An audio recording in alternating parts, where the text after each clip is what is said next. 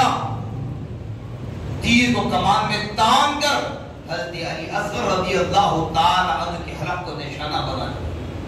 وہ تیر امام علی اصغر رضی اللہ عنہ کے حلق سے نکل کر امام حسین کے بازو میں پیوست ہو، اس تیر کو نکال کر امام حسین پھینکتے ہیں اور حضرت علی اصغر رضی اللہ عنہ اسی وقت شہادت نوش فرما لیتے ہیں، جامع شہادت پی لیتے ہیں۔ تو امام حسین کو لے کر سر پٹک کر میرے امام نے نہیں رویا، بلکہ خیمے میں لے جا کر ماں کی گودی میں دے کر کہتے ہیں لو تمہارے بیٹے نے ایسا جان بھی لیا اب قیامت تک پیاسا نہیں ہوگا، تمہارے بیٹے نے ایسا جان بھی لیا اب قیامت تک پیاسا نہیں ہوگا۔ یہ کہتے ہوئے ماں کی گود میں امام علی اصغر کی نعش مبارکہ کو دیتے ہیں، انا للہ و انا الیہ راجعون پڑھ لیتے ہیں، اور امام علی اصغر کے حلق سے جو خون گر رہا تھا اس خون کو اپنے ہاتھ میں لیتے ہیں، خیمے کے باہر آتے ہیں، دشمن سب دیکھ رہے ہیں، اس خون کو لے کر امام حسین نے کہا آسمان کی طرف نگاہ اٹھا کر، مولا یہ تو ایک امام علی اصغر ہے۔ عباس علمبردار کے لیے نہیں کہا تھا جی، کسی کے لیے نہیں کہا، مگر امام علی اصغر کے چھوٹے ننھے بچے تھے نا، 6 ماہ کے لڑکے، تو کہا یہ تو ایک امام علی اصغر ہے، اگر ایسے ہزاروں علی اصغر بھی دے دیتا تو ایک ایک کر کے میں تیرا ہمیں قربان کر دیتا۔ یہ کہتے ہوئے اس کو علی اصغر کو آسمان کی طرف اچھالتے ہیں۔ اس کے بعد امام حسین رضی اللہ تعالیٰ نانا جان کونین کے امام شریف کو پہنتے ہیں اور ماں فاطمہ رضی اللہ تعالیٰ عنہا کی چادر مبارک اپنے کمر کا پٹا بناتے ہیں۔ بابا جان حضرت علی شیر خدا کی تلوار کو اپنی ہاتھ میں لیتے ہیں، بھائی حسن مجتبیٰ کی ڈھال کو ایک ہاتھ میں لیتے ہیں۔ مدینہ کرزار کی طرف جب بڑھتے ہیں تو آپ کی زوجہ مطہرہ، آپ کی صاحبزادیاں، آپ کی بہنیں رو رو کر کہتی ہیں بابا جان، بھائی جان، جتنے لوگ مدینہ کرزار کا سفر کیے کوئی زندہ واپس نہیں آئے، سب جامع شہادت نوش فرما کر آئے۔ بابا جان کیا آپ بھی جامع شہادت نوش فرمائیں گے؟ ہمارا سہارا کون بنے گا؟ حضرت امام حسین رضی اللہ تعالیٰ نے خاموشی اختیار کی۔ جب میدان کربلا میں اس در سوار گھوڑے پر جا رہے تھے، جیسے ہی میدان کرزار اترے، پلٹ کر کہا اللہ تمہارے ساتھ، اللہ تمہارے ساتھ ہے۔ تو بتاؤ، مکے میں بھی صحابہ تھے، مدینے میں بھی صحابہ تھے، کوئی نے آپ کا ساتھ نہ دیا اور آپ نے روکا، آپ کو روکنے کی کوشش کی، تب نے آپ نے یہی فرمایا میں نے بچپن میں نانا سے وعدہ کیا تھا، اسی وعدے نبوی کو نبھانا ہے، اسی لیے میں میدان کربلا کا سفر کر کے ہی رہوں گا۔ اس وعدے کو نبھانے کے لیے حضرت امام حسین رضی اللہ تعالیٰ میدان کرزار میں جب اترتے ہیں، بتایا جاتا ہے امام حسین کی تلوار چمک رہی ہے، تلوار نہیں دکھتی، بس تلوار کی دھار چمک رہی تھی، تلوار کی دھار ہوا میں چمک رہی ہے۔ یزیدی بھیڑیے کٹ کٹ کر گر جاتے ہیں۔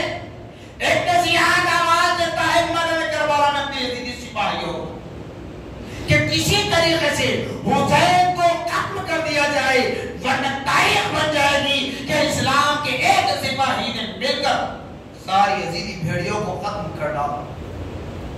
مگر میرے امام نے میدان کربلا میں دشمنوں کے جرمٹ میں تیر و تلوار چل رہے ہیں، نیزے چل رہے ہیں، بھالے چل رہے ہیں، سب کچھ پار ہو رہے ہیں، پلٹ کر آواز دیتے ہیں، خطبہ دیتے ہیں، اے ظالموں، اے ظالموں، خدا را صداقت سے کام لو، موقع ہے ابھی میرے نانا کا دامن تھامو، ورنہ نہ پاؤ گے میرا خون، کچھ نہ پاؤ گے، مرنے کے بعد سیدھا جہنم میں چلے جاؤ۔